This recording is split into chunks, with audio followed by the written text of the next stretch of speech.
नमस्कार। प्रभाव साक्षी news network पर आप सभी का स्वागत है। सेना प्रमुख जनरल मनोज पांडे ने चीन से सटी एलएसी और पाकिस्तान से सटे एलओसी के हालात के बारे में देश को विस्तार से जानकारी दी है। सेना दिवस से पहले अपने वार्षिक संवाददाता सम्मेलन में सेना प्रमुख ने चीन और पाकिस्तान सीमा के हालात और वहां की चुनौतियों के बारे में बात की।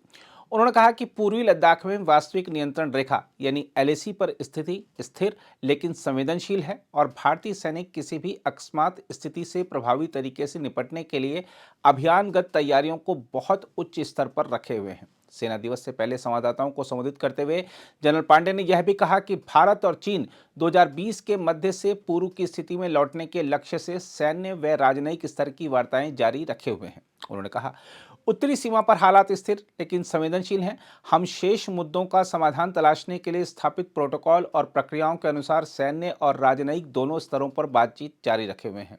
सेना प्रमुख ने कहा, हमारी अभियानगत तैयारियां उच्च स्तर की हैं, सैनिकों की तैनाती मजबूत और संतुलित है।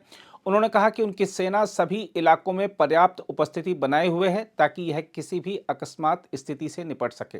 यह पूछे जाने पर कि क्या पूर्वी लद्दाख में वास्तविक नियंत्रण रेखा पर सैनिकों की संख्या को कम करने का प्रयास किया जाएगा, उन्होंने कहा कि प्राथमिक जोर 2020 में गतिरोध शुरू होने से पहले की यथास्थिति में लौटना है। उन्होंने कहा, वर्तमान में हमारी कोशिश 2020 के मध्य से पूर्व की स्थिति में वापस जाने के लिए बातचीत जारी रखने की है और एक बार ऐसा होने पर हम सैनिकों की संख्या में कटौती के बड़े मुद्दे पर विचार कर सकते हैं। एलएसी पर जब तक जो कुछ भी सैनिक तैनात करने की जरूरत पड़ेगी हम ऐसा करते रहेंगे, ऐसा उन्होंने कहा। उन्होंने कहा, पहला लक्ष्य हासिल हो जाने के बाद हम अन्य मुद्दों पर ध्यान केंद्रित कर सकते हैं। हम आपको बता दें कि पूर्वी लद्दाख में भारत और चीन के बीच टकराव के कई स्थान हैं जिन पर पिछले 3 वर्षों से गतिरोध कायम है। हालांकि राजनयिक और सैन्य स्तर की कई दौर की वार्ता के बाद दोनों पक्षों ने टकराव वाले कई स्थानों से सैनिकों को वापस बुला लिया है।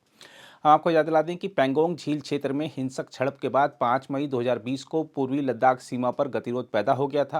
क्षेत्र में एलएसी पर प्रत्येक पक्ष के वर्तमान में लगभग 50 से 60 हजार सैनिक हैं।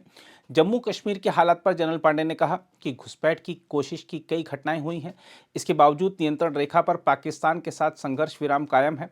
उन्होंने कहा, हम नियंत्रण रेखा के पास घुसपैठ की कोशिशें नाकाम कर रहे हैं। जनरल पांडे ने कहा कि जम्मू कश्मीर में हिंसा की घटनाओं में कमी आई है लेकिन राजौरी पुंछ सेक्टर में इस प्रकार की घटनाएं बढ़ी हैं।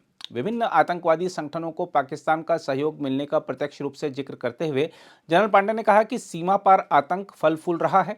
जम्मू कश्मीर के राजौरी और पुंछ में आतंकवादी गतिविधियों पर सेना प्रमुख ने कहा, यह वो क्षेत्र है जहां हमारा विरोधी आतंकवाद को बढ़ावा देने में सक्रिय है।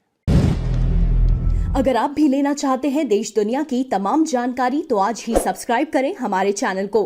साथ ही नीचे दिए बेल आइकन को जरूर दबाएं ताकि हर अपडेट आप तक पहुंच सके।